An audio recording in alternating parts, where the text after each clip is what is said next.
Hello and welcome to the next episode here in Psychology of Adulthood. And thanks for last week. That was a very good break for me to catch up on some work that I was doing. But here we are, about to talk about Chapter 11, which is Plan B.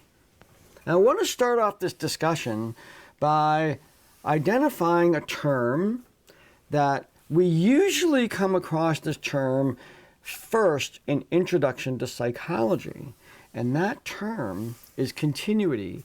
It's a word described to use the Gestalt psychology phenomenon that in this particular image we are more likely to see kind of a bouncing pattern for the black balls and a, we kind of group the yellow ones together, or we group the black ones together, or we might group the curved line that's intersecting with the straight line, kind of depending on how you first experience this. Continuity implies that we're going to see patterns, and patterns is exactly what I'm talking about when we use the word continuity in a developmental psych context. Continuity refers to the observations that we make that as we grow, as we're particularly, early, all through childhood into young adulthood, we are trying things out, how to cope, how to manage things, how to do all those things, and we develop basically what you might call a personality of coping.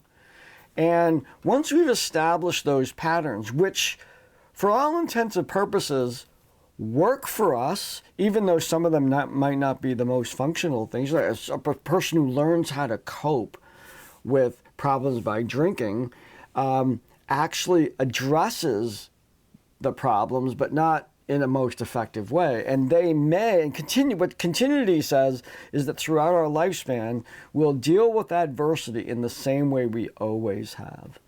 Now, of course, we have change. We have the possibility of making change and all those things. But in general, we look at people, and unless they've had the opportunity, let's say, to take this class, they don't necessarily alter from those courses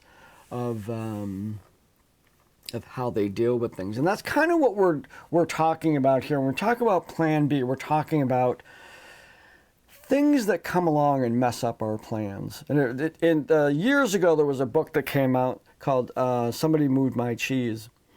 And what it was about, of course, business evolving and people's jobs were changing. And this has almost become an expectation now, but at the time it was, as things became more electronic and all this stuff, there was quite a lot of uproar and anger and frustration toward progress, because essentially the analogy was individuals working in an organization were like the mice, and they all knew where their cheese was, and then somebody moved the cheese. They knew where the rewards were, they knew the pathway they need to get to it to get their cheese, and then they went through that pathway and the cheese wasn't there. So someone moved their cheese, so they had to learn a whole new maze, and that was frustrating. And the whole book was about how to deal with change. Now, what we're talking about here is things that come along and change our plans. Now, the quote I used is from obviously a famous book, but also a famous poem of Mice and Men. And here are the best laid plans of mice and men often go awry. And the question that is before us is, how do we handle that? Now, it's important to recognize at first that when we have plans, I often in my class use a railroad track. So we're laying track, and we're laying current track. We have track that's behind us, and we're laying new track in front of us, achieving different goals. I'm going to make it go this way. I'm going to go through that mountain. I'm going to go over that one. I'm going to go around the lake. And that's kind of laying the track. And the further out we do that, the more likely it is that we're going to encounter changes that we might have to change those plans as we come along. So imagine we're building these tracks, and building a railroad is pretty difficult. There's a lot of effort that goes into it. So we look at different options, and then commit to different ones. We try different things, and then we're going to do this. And then finally, when we have that sort of laid out for our future, we have a strong commitment to it. And the plan itself, our plans for the future, become an achieved identity that we possess. It's an achieved part of our identity. Not only who I am, but the plans that I have for who I'm going to be, the path that I'm on. Now, something comes along, because the best laid plans of mice and men of railroad tracks will go awry at times, and it will push us, by necessity, it will push us in one of three directions. We are going to go into moratorium, where we have to start looking at different options. It'll go into foreclosure, where we're going to stick to our guns, and I don't care what's going on, I'm staying right where I am. Or it can just throw us completely off the tracks, and we become depressed, and it can have a very profound effect on us, and we go into identity diffusion in terms of our plans. So imagine some of the difficult transitions, as I talked about in the course book, such as you can think about a job ending or technology changing the way your job is actually done. Maybe your job is becoming obsolete. That's just in the workplace. Imagine relationships, a failed marriage, those kinds of things. That these are railroad tracks that we have laid, that we are expecting our life to go along those tracks, and something comes along and forces us into these other areas.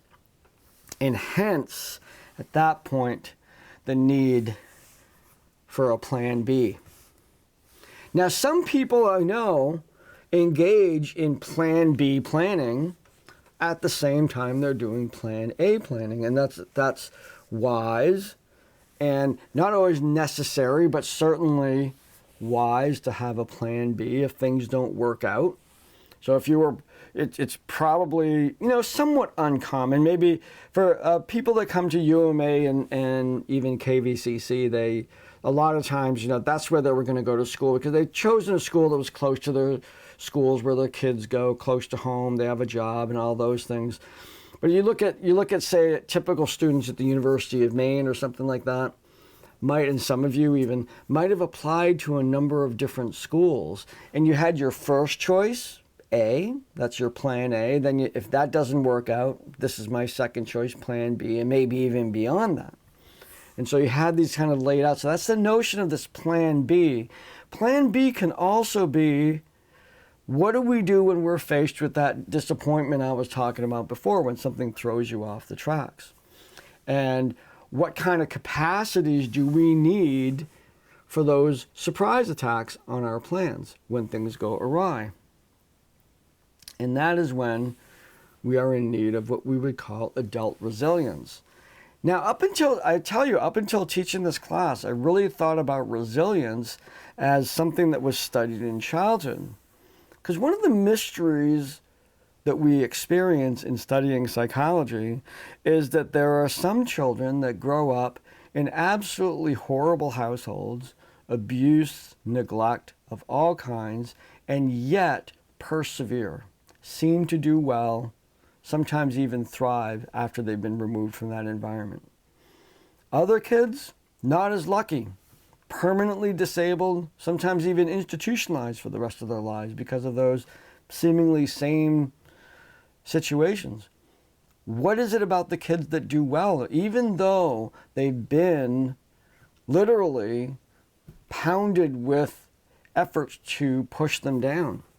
And we would refer to that kind of mysterious quality as resilience. They have the ability to face situations that tax their resources, overextend them, and are able, through perseverance, through persistence, to come out on the other side and recover and overcome those situations. And not even just overcome those situations, get to the point where they can re-engage in life, enjoy life's joys and pleasures, and experience what we might think was a complete holistic recovery from those situations. And adult resilience itself, however, is an area of study that looks at the application of those same ideas, but during adulthood. And so this was actually a pretty new topic for me to explore. And when I had planned it, when I put Plan B in there as one of the topics for this class, I thought it'd be a great time for me to explore that area of psychology myself.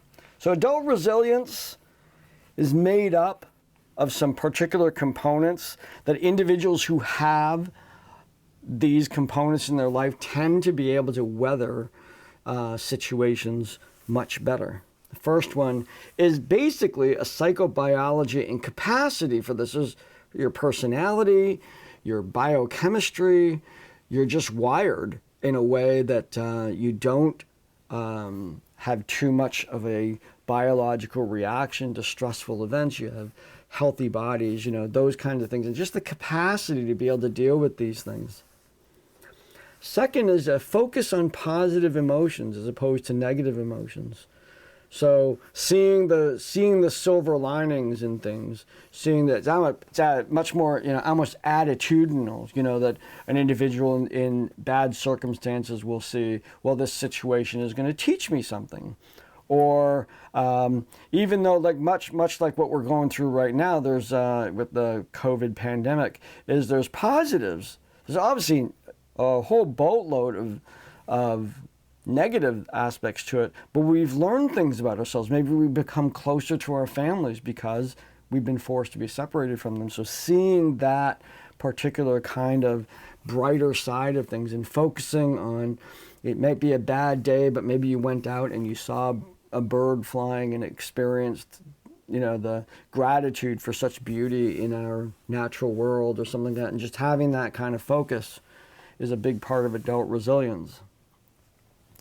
Self-regulation and emotional intelligence, that I can manage my emotional state. I can bring myself into the place where I need to be able to function. And I have the other components of emotional intelligence, being able to manage the emotions of others, being able to recognize emotions, being able to recognize the deeper levels of emotions and true causes of people's behavior, be able to look at those objectively, understand that those drive people's behavior, including mine, and that I can choose to manage them. We also have an appreciation for the complexity of ourselves.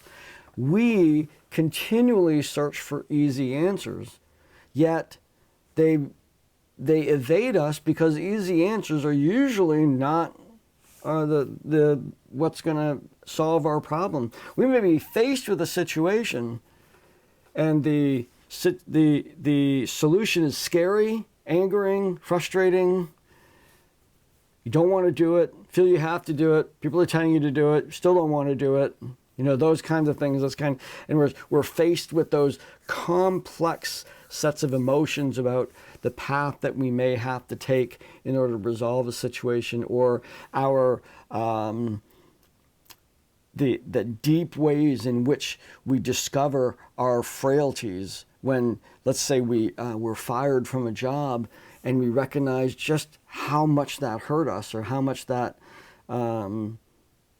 set our self-esteem back, and we sit there and just the idea of mentioning this in adult resilience is not so that you overwhelm yourself with your own complexity, but that you appreciate the complexity that you are, that the solutions you're going to come up with are going to have to be holistic, that they're going to have to address multiple areas of your life, and that having that appreciation for your own complexity means, I'm a worthwhile being in need of self-care and care from others, and the opportunity to care for others, like having people care for us, but also caring for others, because I'm a complex person. I'm not simplistic.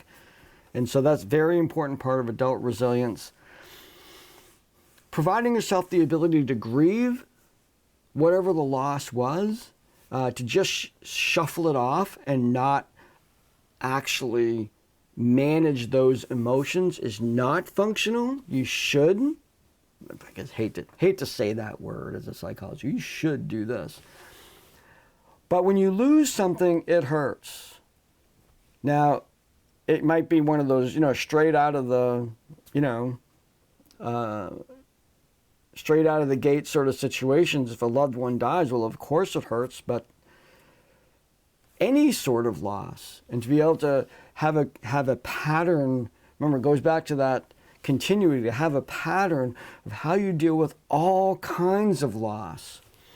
Whether you can't find that tool that you're looking for, or you really hate the ending to Game of Thrones and you wish they had done it something different, and you're feeling a loss for a really effective ending for that show, like I have, that to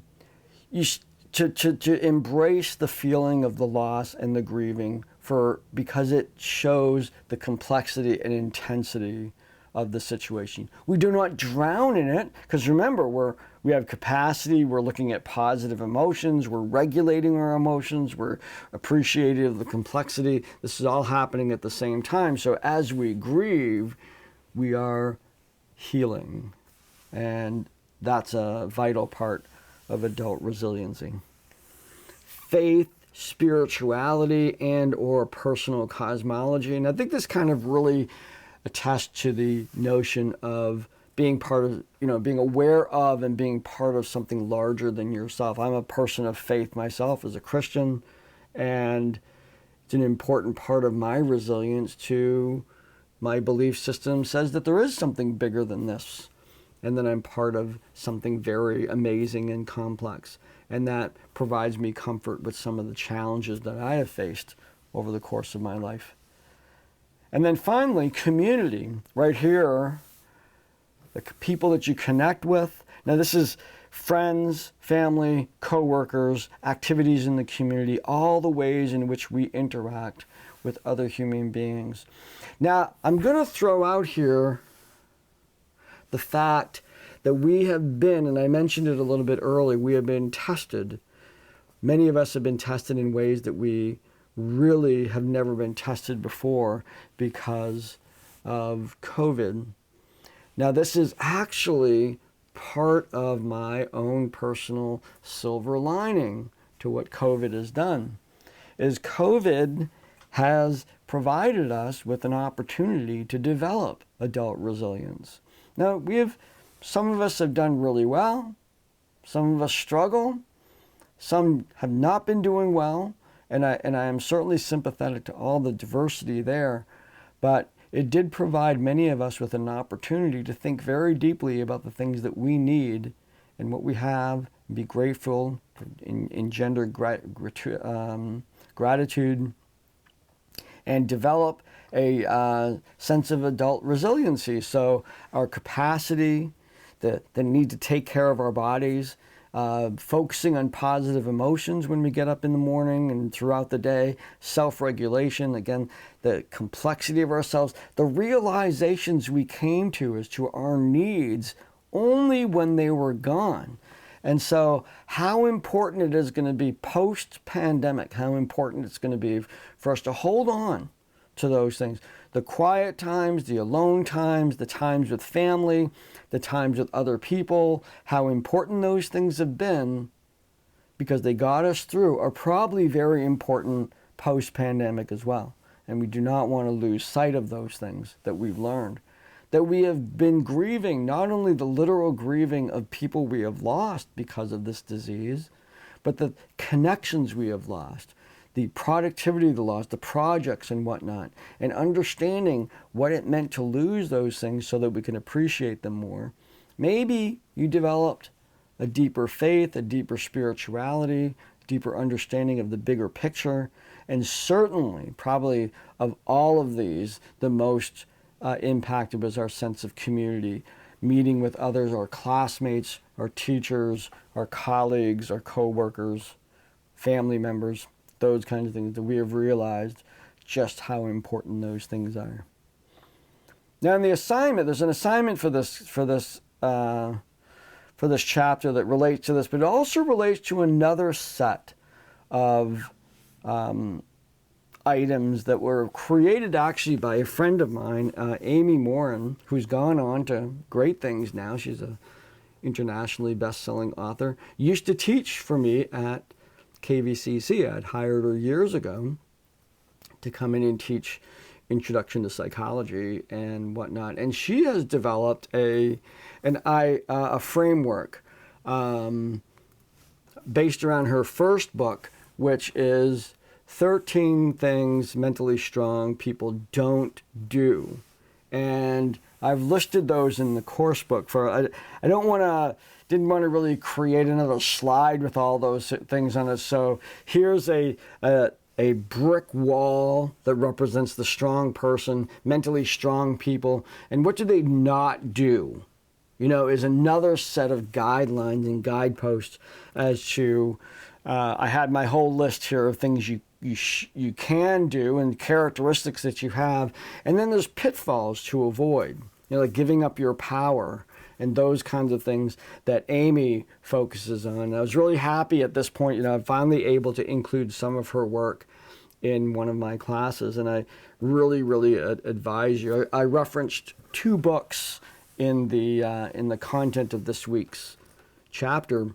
The book on adult resiliency itself, which is an edited book with a number of individually authored chapters that cover not only the kind of the material that I did here, but also how do institutions help people how to develop a resiliency? How can organizations help their employees do that? How can schools do that? This, and even to the broad category of societies and creating a healthy society that can endure together and be resilient in these situations. And then, of course, I reference Amy's book and her website, which lists the other books. So she has 13 things that mentally strong mothers, then there's parents, and then there's one that's going to be coming out, titled a little different, but it has to do with children's strengths. And so she has quite a series of books going on there. So very, very incredibly great person, and sharing her knowledge and wisdom in that particular way, in that particular perspective. Kind of interesting, a guidebook on what not to do. It's an interesting perspective. There's all kinds of, things to do list, and here's this like pitfalls to avoid. If you can avoid these things, you have good standing in terms, and I felt it was very appropriate to apply that here to a discussion on adult resilience. So that brings us to the end of this chapter here, and we have the assessments for this particular chapter include a discussion on your plans and times that you've experienced the need to create a plan B.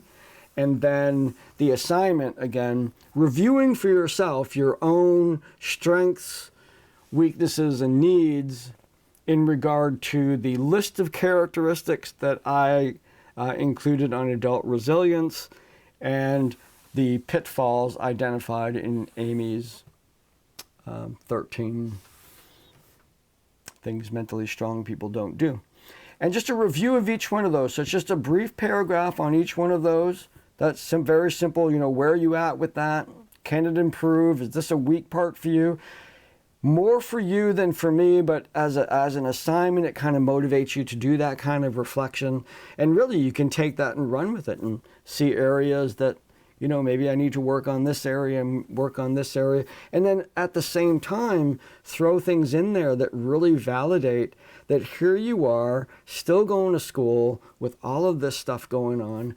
I'm speaking to the choir here. I've got, or preaching to the choir, that's the correct phrase. You're all resilient to different degrees, and we all have our challenges. I hit a wall last week. I've got to tell you, I hit a creativity wall, and I appreciate, I'm so grateful for being able to take that kind of week off to reset. That's not what I wasn't clear about that at the beginning, but certainly take that week to kind of reset and get those creative gears moving. We all have a lot going on, and the importance of self-care.